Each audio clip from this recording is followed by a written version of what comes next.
Hello dear students, स्वागत है आपके अपने यूट्यूब चैनल लेमन केमिस्ट्री में। और आज हम आपके लिए लेके आए हैं सॉलिड स्टेट के एक्सरसाइज क्वेश्चन को, जो कि एनसीईआरटी से लिया गया है। प्यारे बच्चों, हमने आपको इस चैप्टर में जो इन टेक्स्ट और एग्जाम्पल्स क्वेश्चन है एनसीईआरटी की, वो तो ऑलरेडी हमने करवा दिया आपको। अब हम चलते हैं यहाँ पर सॉलिड स्टेट के एक्सरसाइज 1.1 की ओर, जिसमें सवाल कहता है define the term amorphous, give a few examples of amorphous solid.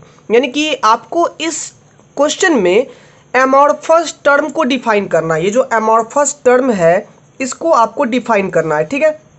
और साथ ही साथ एमॉर्फस सॉलिड के कुछ एग्जांपल्स भी करने हैं। तो सिंपल सी बात है बाबू कि एमॉर्फस होता क्या है।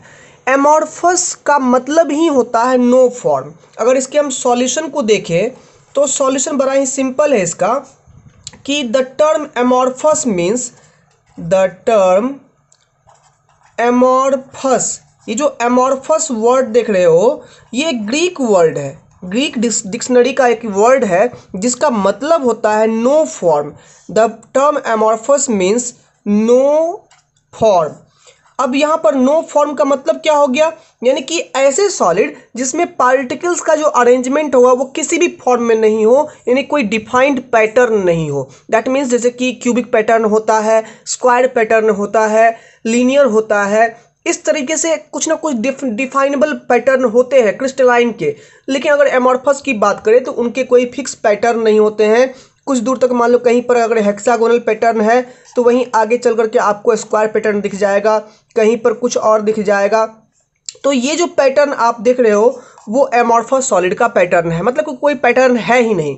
और जहाँ पर पार्टिकल्स का कोई ज्योमेट्री नहीं है, कोई खास फॉर्म नहीं है, उसी टर्म को एमॉर्फस बोलते हैं।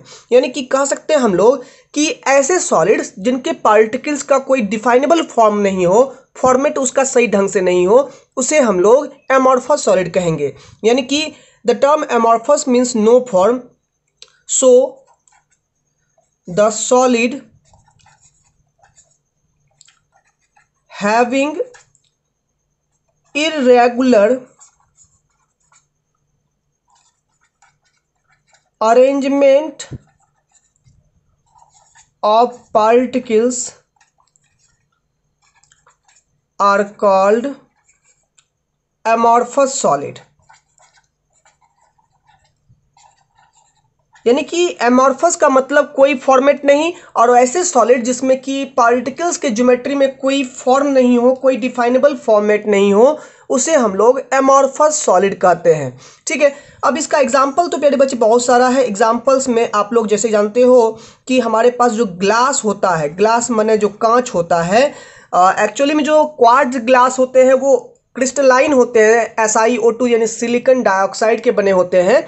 उसको हम लोग अगर मेल्ट कर देते हैं तो उनके पार्टिकल्स जो है वो पिघल करके इरेगुलर फॉर्म में आ जाते हैं, जिसको फ्रीज करने के बाद वो उसी फॉर्म में फ्रीज हो जाते हैं। दैट मीन्स पिघलाने के बाद पार्टिकल्स का ज्योमेट्री खराब होता है और फ्रीज करने के बाद वही पार्टिकल ज्योमेट्री रह जाता है। तो इसलिए ग्लास हमारा एक एमॉर्फस सॉलिड है। और बाद बाकी जो हम एक एग्जाम्पल देते हैं, दुनिया में जितने सारे पॉलीमर्स हैं ये सभी एमॉर्फस हैं। यानी कि अगर हम बात करें दुनिया के सारे पॉलीमर्स, अब इसमें लाखों पॉलीमर्स आ जाते हैं।